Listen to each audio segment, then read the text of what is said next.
Bonsoir à tous. Le débat de ce soir nous emmène du côté de Gerpine où le scrutin promet d'être particulièrement ouvert.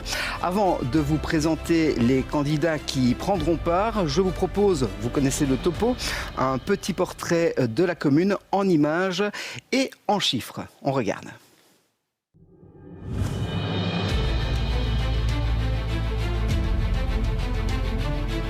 Commune rurale située au sud de Charleroi, Gerpine compte 12 660 habitants. D'une superficie d'un peu plus de 47 km², l'entité compte 5 autres villages, Acco, Gouny, Joncray, Loverval et Villers-Peutry. La fiscalité y a été revue en 2014 et l'impôt sur les personnes physiques est à 8%. Le précompte est à 2600. Entre 2005 et 2015, Gerpine a connu une augmentation du taux d'emploi qui avoisine les 62%. Il est supérieur à la moyenne énuyère et wallonne. Pour l'année 2016, le taux de chômage était quant à lui de 10,1%. Bien qu'en dessous de celui calculé pour le Hainaut et la Wallonie, il reste supérieur à ceux de la Flandre et de la Belgique.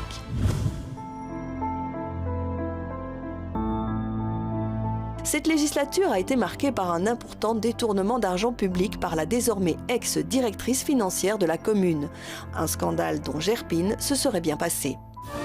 Dans l'entité, on trouve le magnifique château d'Acco appartenant à un privé, mais qui accueille chaque année de nombreux marcheurs, tout particulièrement ceux de la Sainte-Rolande le lundi de Pentecôte, le jour sacré des Gerpinois. L'église Saint-Michel, au centre de Gerpine, accueille le tombeau de la Sainte décédée à Villers-Peutry. Il date probablement de la fin du 8e siècle. Une imposante statue rappelle d'ailleurs la tradition de cette marche le long de la Nationale 5 au Bultia, véritable poumon commercial de la commune. Une N5 que l'on voudrait désengorger en construisant une E420, une alternative au centre des débats depuis des lustres, un thème qui sera abordé dans quelques instants. Le conseil communal gerpinois est composé de 23 membres. En 2012, le CDH avait remporté 12 sièges et s'était allié avec le MR qui avait 4 élus pour composer une majorité. Le PS et ses 6 conseillers, ainsi qu'un écolo, étaient versés dans l'opposition durant cette législature. Pour débattre avec nous, Philippe Buzine, bourgmestre CDH de la commune depuis 2006. Vous vous présentez donc avec l'espoir d'entamer un 3e mandat mayoral successif et vous menez logiquement une nouvelle fois la liste humaniste. Nommée échevine dès votre première élection en 2012 et par ailleurs présidente du club local de tennis de table, Christine Laurent, vous défendez également le programme du CDH ce soir. Vous occupez sur cette liste une place que l'on qualifiera de combat puisque vous êtes 22e. Face à vous, un autre échevin sortant, Laurent Doucy. Vous étiez le seul représentant MR au sein du collège communal gerpinois. Pour ce scrutin, vous menez la liste Horizon, une liste de cartels réunissant des réformateurs donc, mais aussi des socialistes et des écolos. Et c'est d'ailleurs chez les Verts que milite votre dauphine, Anne-Sophie Lizin. Vous êtes interprète de formation, notamment en langage des signes. C'est la première fois que vous vous présentez face à l'électeur. Mesdames, messieurs, bonsoir. Bonsoir. En tout cas, au niveau communal, monsieur Buzine. À noter qu'une 3e liste est présente dans ce scrutin. Il s'agit de demain, mais elle ne répond pas aux critères établis par notre règlement, publié par le CSA et que vous pouvez consulter sur notre site internet www.télésambre.be. Nous allons donc entamer ce débat par un tout petit premier tour de table. Je vous demande d'être concis. Vous avez donc 30 secondes pour répondre. Anne-Sophie Lizin, qu'est-ce qui vous a poussé à vous investir à l'échelon communal ? Alors moi, je suis citoyenne, je participe relativement activement à la vie de Gerpine. Mes enfants sont allés dans les écoles de Gerpine. J'ai eu envie à un moment de m'impliquer vraiment dans la vie politique et c'est pour ça que j'ai rejoint le groupe Écolo en 2012 où j'étais candidate d'ouverture. Et puis par la suite, j'ai eu envie de m'investir encore un peu plus et donc c'est la raison pour laquelle je suis sur cette liste cette fois-ci. Très bien. Christine Laurent, comme je l'ai dit, vous occupez une place de combat. Votre sentiment, 22e ? 22e, bon, peu importe la place. La fois passée, je ne sais même plus le numéro, mais c'est une place qui me convient très bien. Je suis très satisfaite. La politique communale, je l'ai dit, c'était tout neuf pour vous en 2012. Est-ce que le travail mené, finalement, a répondu à vos attentes ? Tout à fait, c'était terriblement passionnant. Sinon, si ce n'avait pas été, je ne me serais pas présentée. Laurent Doucy, vous étiez, et êtes d'ailleurs, toujours échevin dans cette mandature. Pourquoi mener une liste de cartels et divorcer ainsi de votre partenaire ? Un divorce, je n'appellerais pas ça un divorce, puisque de toute façon, une législature, c'est 6 ans, et donc on signe un contrat, il a été mené jusqu'à la fin. Et puis ce sont des choix qui se sont opérés au fur et à mesure des dossiers que l'on a rencontrés. C'est vrai que c'est parfois une divergence au niveau de l'organisation un peu de la commune. Moi, j'ai plutôt tendance à travailler en partant du bas et faire remonter les dossiers vers le haut de la pyramide, mais c'est une façon de travailler. Et j'ai vu plutôt que mon partenaire, mais peut-être à juste titre aussi qu'il pourra expliquer, lui part plutôt du sommet et part vers les idées, vers le bas de l'administration. Donc, par moment, c'est vrai que c'est une conception qui était un peu différente, quoi. Philippe Buzyn, comment vous l'avez vécu, ce divorce ? À l'amiable ? Oui, bon, de toute façon, c'est un divorce, ce sont eux qui ont pris cette décision. Mais enfin, il y avait quand même des infidélités depuis un bon bout de temps. Parce que il y a 3 ans, il y avait déjà des tendances à éventuellement essayer de renverser la majorité. Donc voilà, c'est un choix qui a été fait de leur part. Je pense que c'est de la faiblesse. J'espère qu'on y reviendra tout à l'heure. J'expliquerai pourquoi. Voilà, à ce niveau-là, je n'ai rien d'autre à dire pour le moment. Mais tout de même, parce qu'on va aborder le premier thème qui concerne les infrastructures communales. Vous avez pas mal investi durant cette législature, près d'1 million dans des rénovations notamment. Bien plus que ça, oui, effectivement. Pour les maisons de village pour les maisons, pour tout ce qui est bâtiment, effectivement, nous avons investi à peu près 1 million, mais bien au-delà, il y a aussi des investissements dans le centre culturel, la maison de la laïcité. C'est quand même assez étonnant que ce soit le CDH qui ait entrepris ces travaux dans les bâtiments scolaires. Dans les bâtiments sportifs, dans les bâtiments du service travaux. En fait, on a fait pour 5 millions d'investissements depuis 2013. Et puis, bien sûr, les voiries, mais ça, on en reparlera peut-être tout à l'heure. Mais enfin, au total, on a grosso modo 13 650 000 euros d'investissement faits sur cette mandature-ci. Alors, Christine Laurent, la cure d'Acco, notamment, a été aussi rénovée avec l'ambition d'y créer une maison de la parentalité, c'est-à-dire ? La maison de la parentalité, c'est pour répondre à un besoin croissant de couples qui se séparent et que surtout les mamans se retrouvent seules avec des enfants et sont parfois désemparées. Et donc, le but de cette maison, c'est de pouvoir accompagner ces personnes dans leur démarche administrative, mais aussi un peu au niveau familial, tout ce qui est repas. Enfin, voilà, il y a une cuisine pour préparer des repas, enfin, pour essayer d'accompagner au mieux ces personnes seules. C'est une bonne idée, Anne-Sophie Lisin ? Oui, moi je trouve que c'est une bonne idée. Par contre, j'aurais voulu investir un peu plus cette maison de la parentalité. Parce que j'ai l'impression, en tout cas, vu de l'extérieur, qu'elle ne vit pas encore suffisamment. Et elle donc, vient de démarrer. Je sais qu'elle vient de démarrer, voilà. Donc, et franchement, c'est tout à votre honneur, oui, d'accord. Oui. Mais voilà, je trouve qu'il y a peut-être des projets. Ça manque encore un peu de projets pour l'instant. Mais voilà. Je crois qu'elles ont quand même beaucoup d'idées, franchement. Laurent Doucy, vous êtes, je le rappelle, échevin en charge de l'enseignement. Philippe Buzyn vient d'en parler. 775 000 euros ont été investis dans les bâtiments scolaires, dont une grande partie à Eymiers. 615 000 euros de mémoire dans l'ancienne maison de l'instituteur. Un peu plus. Oui, donc oui. Tout à fait. Ça, on peut dire que les écoles au niveau matériel sont choyées, au niveau de l'entité. Par contre, il y a d'autres projets qui ont été également réalisés sur le plan pédagogique, notamment l'introduction du numérique, des tableaux numériques lors de cette législature. Et toutes les écoles ont été dotées en fait de tableaux, donc c'est un grand avancement. Il y a également des cours de théâtre sur fonds propres qui ont été donnés pour donner la confiance aux enfants. Donc je pense que là aussi, c'est un point qui a été réussi, cette législature, c'est le soutien aux écoles communales. Mais ça veut dire que ça n'allait pas si mal que ça entre vous alors ? Il y a eu des points d'entente, ça je ne le dis pas, ça n'a pas été la guerre. Monsieur Buzyn faisait... Quels sont les points de discorde ? Mais quand vous faites allusion que moi la moitié du mandat, il avait failli d'avoir un renversement, je ne le pense pas. Si on avait voulu le faire, on l'aurait fait. Et vous n'auriez pas pu. Administrativement, vous ne pouviez pas. Mais enfin bon, de toute façon, le contrat a été jusqu'au bout, ce n'est pas vrai. Mais enfin, on ne va pas revenir sur le passé. Non, on va surtout sur la... Encore qu'on va revenir quand même, si vous le voulez bien, sur les voiries. Vous en en parliez, Philippe Buzyn.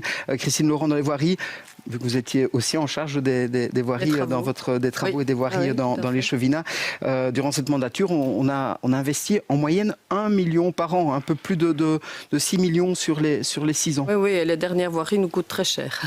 Donc, il y a eu pas mal de la cité, aussi, l'allée des Bouleaux et une partie de l'allée centrale, on va arriver à 2,5 millions d'investissement sur ces travaux. Ce sont évidemment des travaux d'égouttage et de voirie et de revêtement, etc. Ce sont des travaux très difficiles et très longs, très difficiles à gérer aussi.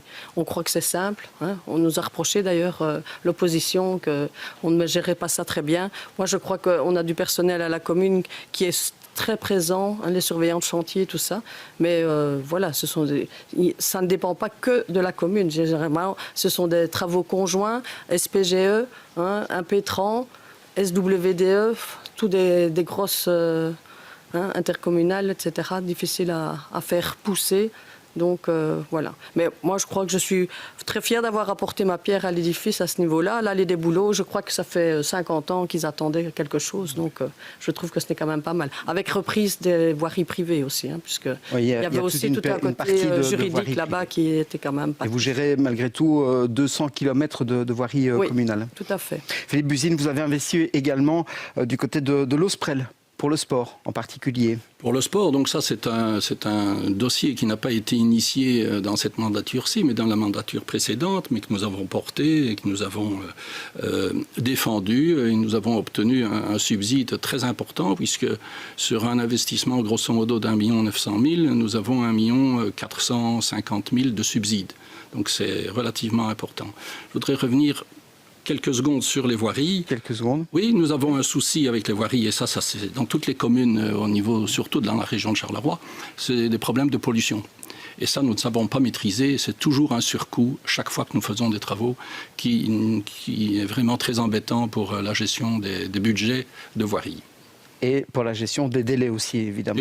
Ben oui, bien évidemment. C'est sans doute votre côté architecte qui fait qu'à Gerpine, on a véritablement une brique dans le ventre. En tout cas, de manière générale, durant cette mandature, vous avez aussi investi dans les briques, on va dire. Oui, si on veut. Donc, vous avez acheté des terrains, vous avez acheté... Oui, effectivement, nous avons acheté un complexe de tennistique à l'Osprel. Voilà, on me reproche souvent d'avoir des opportunités, mais ici, je pensais que c'était vraiment une opportunité très intéressante. 5 terrains Il y a 5 terrains, plus encore 1 hectare et quelques de terrains libres sur lesquels on pourrait éventuellement un jour envisager d'autres constructions sportives. Nous avons aussi eu l'opportunité d'acheter une propriété à Gerpine-Centre, une propriété qui appartenait aux chanoines de Latran. Donc je pense que nous avons fait une très bonne affaire, un terrain de 2 hectares et une maison. Et centre culturel aussi, etc. On aura l'occasion d'y revenir. Le service travaux aussi, donc, pour le service travaux. Du côté d'Horizon, vous estimez que... globalement, voilà, c'est une bonne chose, mais il faudrait investir aussi dans les places gerpinoises. Par exemple, la place des combattants, la place de la Syrie, qu'il faudrait aménager. Oui, ce sont des projets en fait qui sont dans les caisses depuis très longtemps et on disait notamment que c'était des priorités. Ça avait été mis également dans le plan de la déclaration de politique générale et c'est des dossiers pour plusieurs raisons qui sont restés de côté. Ça c'est un peu triste, surtout que c'est une attente déjà depuis longtemps.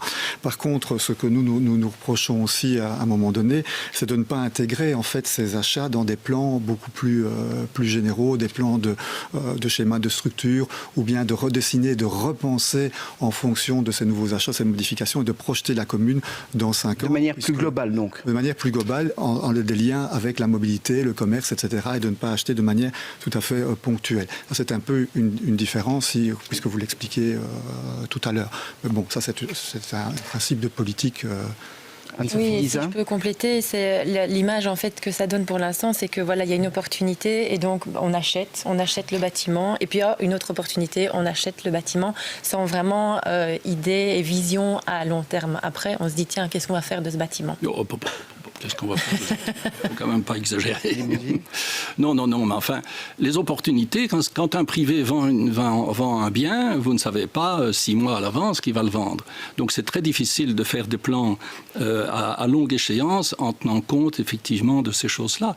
Maintenant, ce qu'on ne sait pas, qu'on achète et puis qu'on ne sait pas ce qu'on va en faire, ça c'est complètement ridicule de dire cela parce qu'on sait ce qu'on va faire. Et on peut en parler aussi au niveau de la Syrie, on sait ce qu'on va faire. Okay. Là, je ne rejoins pas ici pour Monsieur Buzyn, puisque notamment avec l'achat du tennis de l'Osprel, c'est seulement 1 an après où on a réfléchi de savoir à combien pouvait s'élever peut-être la location, est-ce que les charges étaient tenables, par exemple, pour le locataire. Et donc, c'est vrai que ce sont des raisonnements, mais des analyses qui arrivent plus tardivement. Et quand on voit, par exemple, et à juste titre, que le locataire ne pourrait pas nécessairement tenir, mais on dit c'est la commune alors qui reprend. Comme la salle polyvalente, c'est la même chose aussi. C'est vrai que certains de riverains la souhaitent aussi, mais l'analyse n'est jamais en profondeur. Je trouve qu'on n'anticipe pas en fait les conséquences ou l'étude du budget pour l'occupation par après. Ça, la salle polyvalente, donc c'est le projet Parc Saint-Adrien. Oui. Voilà. C'est pas notre projet, donc c'est peut-être...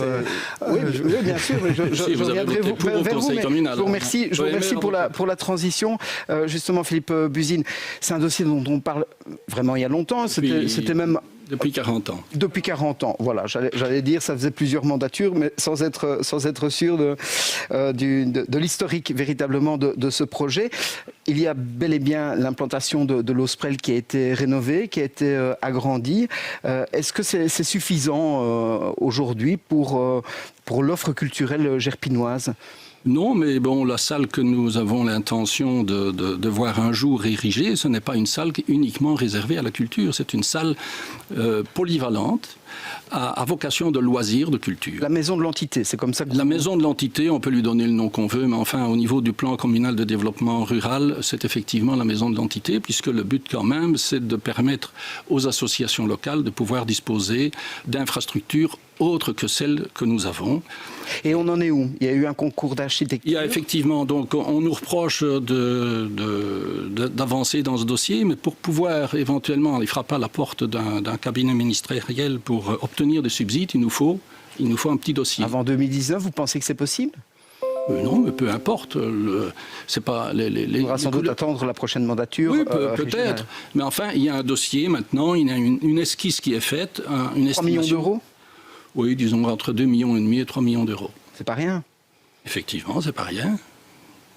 Et il faut obtenir des subsides. Il est déjà maintenant, il ne faut quand même pas rêver. Donc là, pour l'instant, il y a un architecte qui a été désigné. Oui, nous avons fait un concours d'architecture avec un jury tout à fait indépendant, etc. Et après une sélection, d'abord, nous avons eu 24 candidats, puis il y en a 5 qui ont été retenus.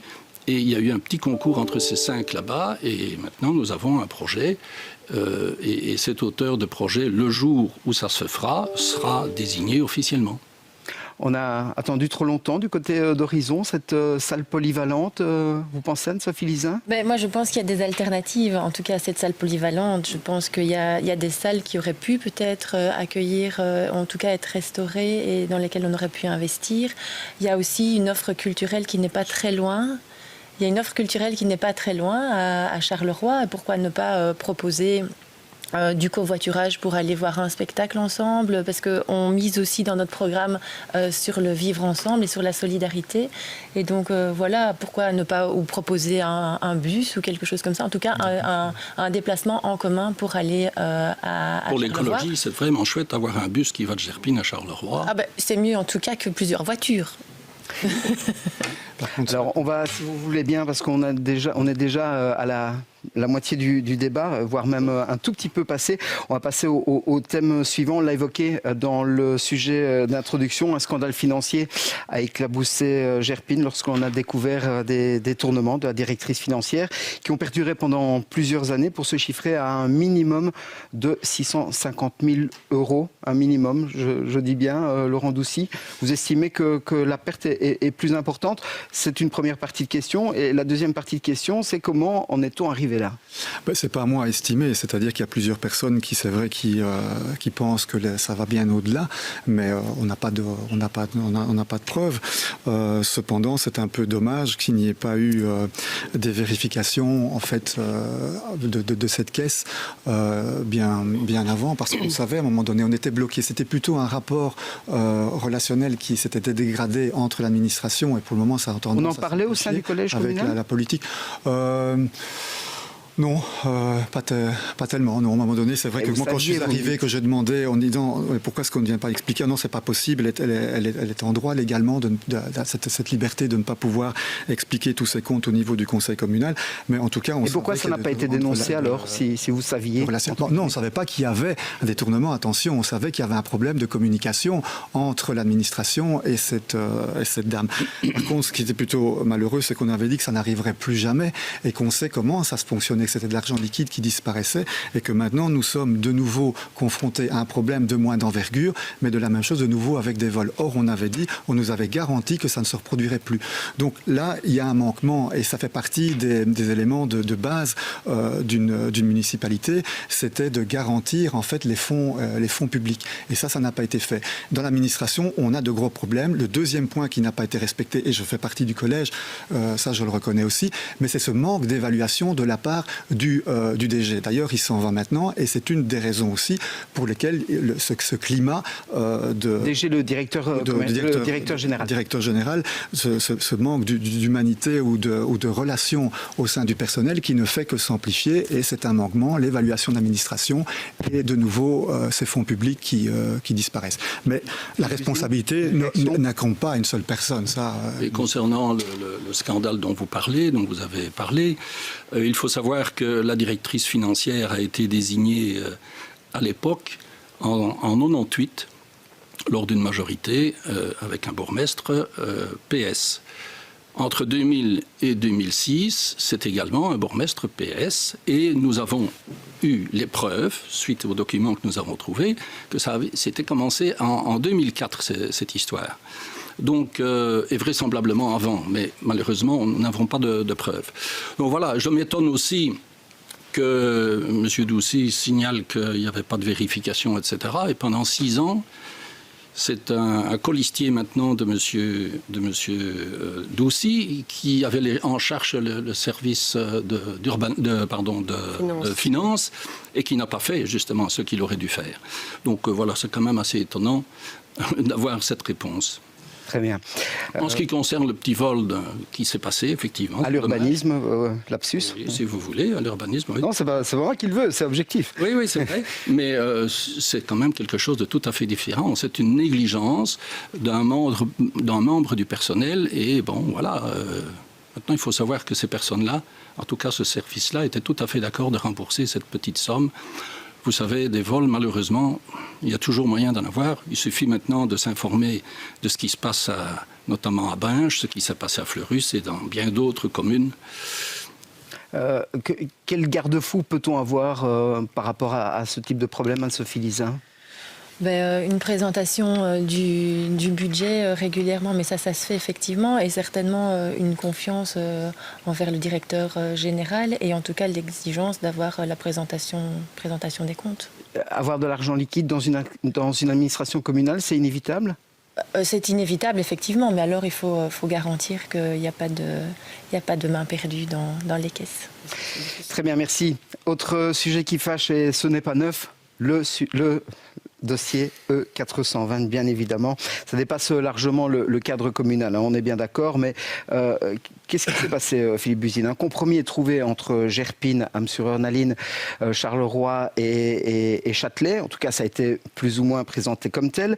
Et puis après, les discussions aujourd'hui semblent un peu plus basculer vers un trident light avec essentiellement l'Overval, donc la branche est qui serait impactée, ainsi que Marcinelle, la branche ouest. Et on semble un peu plus oublier aujourd'hui la branche sud, c'est-à-dire celle qui va de l'ANEF à Naline via Tarsienne jusqu'à l'échangeur du R3. Alors, c'est vrai que le ministre Di Antonio, à un certain moment, on avait l'impression qu'il avait mis la vitesse supérieure, et puis aujourd'hui, on a l'impression du contraire, c'est qu'on referait marche arrière. Oui, en tout cas, en ce qui concerne la commune de Gerpine, c'est un dossier où il n'y a aucune divergence de vue. Donc, au mois de janvier de cette année, nous avons tous décidé, tous les partis confondus, de dire non à cette EE 420 telle que nous était présentée. Et donc on a argumenté. Moi j'ai pu lire les 650, en tout cas lire, survoler et m'intéresser à certaines réflexions sur 635 dossiers. Et il y a vraiment des pistes intéressantes, je pense, à étudier. C'est ce que moi j'ai proposé au ministre Di Antonio personnellement. Mais je m'étonne quand même qu'après ce dossier. Une alternative Non, mais il y a des alternatives à avoir. Il y a des tas de choses qu'on peut imaginer. Qui lui permettraient et à Loverval et à Naline de ne pas être impactés. Oui, effectivement. Mais ce que je voudrais quand même signaler, c'est que c'est pas le projet de M. Di Antonio, c'est quand même le projet du gouvernement wallon. À l'époque où il a été initié, il y avait quand même comme président du gouvernement wallon M. Magnette, et que je m'étonne maintenant, au mois de janvier, Initié il y a très très longtemps. Oui, initié depuis très longtemps. Mais que maintenant, au mois de janvier, le conseil communal, avec M. Magnette et M. Chastel, disent « Ah non, il ne faut plus venir par Marcinelle, il faut tout mettre sur l'Overval, 2 fois 2 bandes. » Ça, il n'en est pas question. Laurent Doucy. Oui, beaucoup de réactions. Je vais essayer d'être bref parce que c'est une très longue histoire, c'est une saga. Mais là, je pense que la commune n'a pas du tout été défendue. Nous avions ici une occasion inouïe de pouvoir défendre Gerpine au maximum. Je rappelle que Gerpine est traversée par 4 nationales et que la commune d'à côté, rien du tout, si ce n'est que 700 mètres.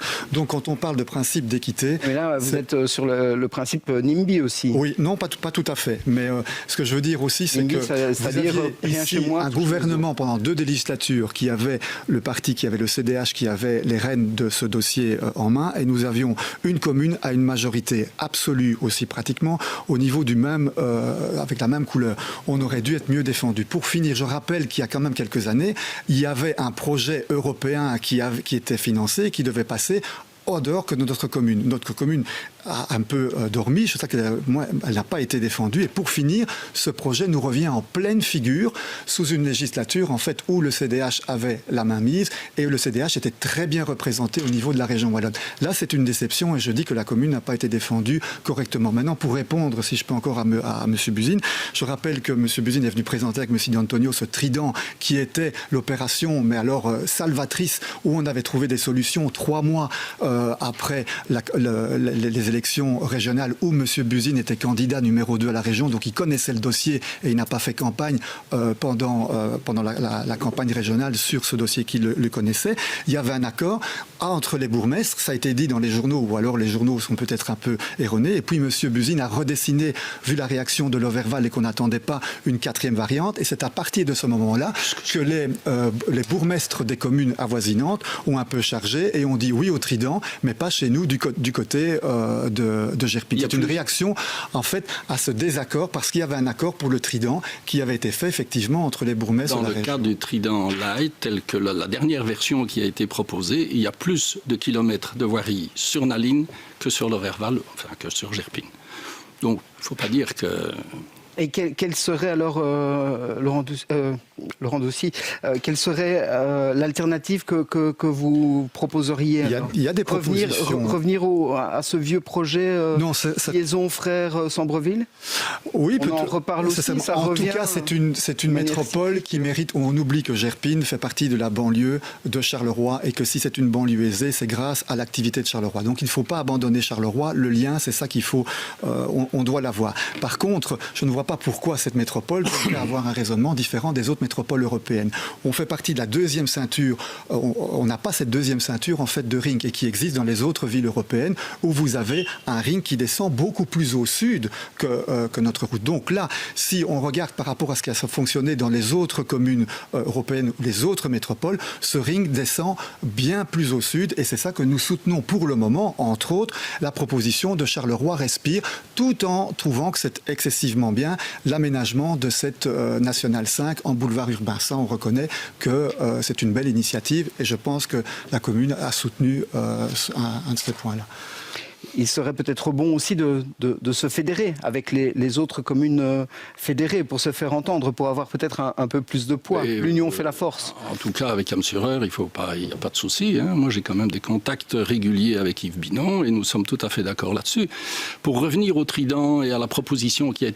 Très rapidement. En fait, c'était simplement pour changer un plan de secteur. Ce que nous reprochons à ce projet, c'est qu'on n'explique pas comment on va la faire. Imaginez maintenant que 15 km de route se fassent en souterrain. Est-ce que c'est vraiment quelque chose d'inimaginable? On l'a bien fait à Liège, au tunnel de Cointe. Donc voilà, on n'a jamais su savoir comment les travaux allaient se réaliser. Et à mon avis... ça va encore prendre un bon temps, ça va encore prendre un bon bout de temps, d'autant plus que maintenant, on nous dit que ce n'est plus une 2 fois 2 bandes qu'il faut faire, mais 2 fois 2 bandes chez nous. Donc c'est quand même assez... Bon, ben on prend le pari qu'on en reparle dans 6 ans. Anne-Sophie Lizin, en quelques secondes, la mobilité douce, c'est un axe fort de votre programme. Quand je dis quelques secondes, une trentaine de secondes. Ok, ben en termes de mobilité, donc il est clair qu'on a envie via la mobilité douce d'essayer de relier, vraiment de reconnecter les villages. De créer des pistes cyclables, notamment entre le Bultia et le centre de Gerpine, mais pourquoi pas effectivement entre tous les villages. Ce sont des choses qui se font dans d'autres villages et il faut évidemment pour ça une réelle volonté, et quand je parle de volonté, c'est aussi une volonté budgétaire. Dans certaines communes, on dépense 10 €, ou en tout cas on planifie au budget annuel 10 € par habitant. Aux Pays-Bas, c'est 24 € pour réaliser des pistes cyclables. Pourquoi est-ce qu'on ne pourrait pas prévoir ce genre de choses au budget prochain? Christine Laurent, contrairement à d'autres communes, le commerce se porte plutôt bien à Gerpine. Je ne parle pas des enseignes du centre commercial du Bultia, mais aussi les petits commerces de proximité. Oui, tout à fait. Ouais, disons que... Je rappelle que vous êtes en charge du commerce. Du commerce, oui, c'était une très belle compétence. Le commerce de proximité sur Gerpine, on l'a particulièrement développé du côté de la place de la Syrie. Je m'étonne que vous dites qu'il n'y a pas de projet à ce niveau-là, parce qu'il y a justement un très beau projet PCDR, de plan de développement rural, où il y aura la place du marché, c'est un peu tristounette aujourd'hui. Bah oui, c'est tout à fait. Depuis très longtemps. Tout à fait. Et donc, où il y a de belles cellules commerciales avec tout un complexe de logements tremplins. Donc je trouve ça quand même très formidable pour la commune de Gerpine. Et ce serait pour quand alors ce projet? Dans les 10 prochaines années, puisqu'on vient d'engager le nouveau plan de développement rural. Donc je crois que c'est vraiment une belle perspective. C'est un projet dans les priorités, justement. Dans les priorités. Donc suite à toute l'enquête publique, etc., c'est la volonté des citoyens de faire ce projet. Voilà, il est déjà l'heure d'arriver aux conclusions. Vous voyez, ça passe très très vite. Alors, Anne-Sophie Lizin, vous voyez votre commune comment dans 6 ans? Alors, moi, je rêve en tout cas d'une commune en 2024 où les rues qui traversent les villages ne sont pas des voies de délestage de l'AE 420. Je rêve d'une commune où les écoliers peuvent se rendre en toute sécurité à vélo à l'école. Je rêve d'une commune où on a réussi à réduire les déchets en concertation avec les clubs sportifs, en concertation avec les écoles, avec vraiment une sensibilisation. Aussi avec des familles pilotes qui s'investiraient dans la réduction des déchets. Je rêve aussi d'une commune où il y a un réel plan d'économie de l'énergie avec des énergies renouvelables. Et c'est déjà pas mal pour 6 ans. Christine Laurent, même question, dans 6 ans, vous voyez? Oui. Je la rejoins tout à fait au niveau des économies d'énergie, parce que nous venons d'entrer dans POLEC 3. Moins 40% de CO2 en 2030, donc c'est demain. Et on a pu engager un conseiller en énergie qui est déjà très proactif. Et on a aussi pas mal de... Et donc, ça, c'est une chose. Le soutien au commerce, le soutien à l'agriculture, au circuit court. C'est quand même quelque chose que je crois qui est très intéressant, avec une meilleure alimentation. Et donc, et puis quand même, puisque j'avais quand même les voiries, il y a encore beaucoup de boulot à faire au niveau des voiries. Laurent Doucy, Mot de la fin? Le mot de la fin, mais écoutez, je pense que ce sont l'électeur qui devra de toute façon choisir. On ne peut pas le nier. Ce que je pense, c'est ces deux conceptions en fait de l'organisation communale différentes. Ici, il y a une liste où c'est le monopole d'une liste, voire parfois d'une seule personne. Et de l'autre côté, nous avons un rassemblement démocratique qui représente véritablement toutes les tendances, y compris le CDH, puisque l'ex numéro 2 est chez nous. Et c'est un avantage au niveau de la commune, c'est-à-dire quels que soient les gouvernements qui s'installeront dans les 6 prochaines années, au niveau régional et au niveau fédéral, nous aurons les meilleurs ponts possibles pour aller recevoir des subsides. Et ça, c'est une véritable force. Nous avons besoin d'un nouveau souffle sur la commune pour les défis du 21e siècle, également au niveau local. Nous ne pouvons pas mener une politique de continuité, parce que ça, partout, à tous les niveaux, on va vers un mur. Philippe Buzyn, le mot de la fin. Oui, moi je suis heureux d'entendre les propositions d'Anne-Sophie, puisque c'est dans notre programme tout cela. Donc c'est assez comique. Et ça fait partie... On n'a pas encore vu votre programme. Pardon ? On n'a pas encore vu votre programme. Nous avons décidé... Votre conclusion n'est pas très démocratique. La dernière semaine. Voilà. Votre conclusion. Mais moi, je suis tout à fait heureux en tout cas du plan communal de développement rural qui a été fait avec tout un certain nombre de citoyens. Donc la participation citoyenne, nous l'avons fait pendant les 6 ans. Et mon souhait, c'est de pouvoir réaliser dans les 8-10 ans la majorité de tous ces projets qui sont intéressants. Il y en a des tout petits qui ne coûtent pas grand-chose, et puis il y en a qui sont beaucoup plus importants et qui en valent la peine. Ce sera le mot de la fin. Merci mesdames, merci messieurs. Comme partout en Belgique, les Gerpinois ont rendez-vous avec les urnes le 14 octobre prochain. Demain, c'est la commune de Civry-Rance qui sera au centre des débats. Merci à toute l'équipe. Merci à vous de nous suivre. À très bientôt.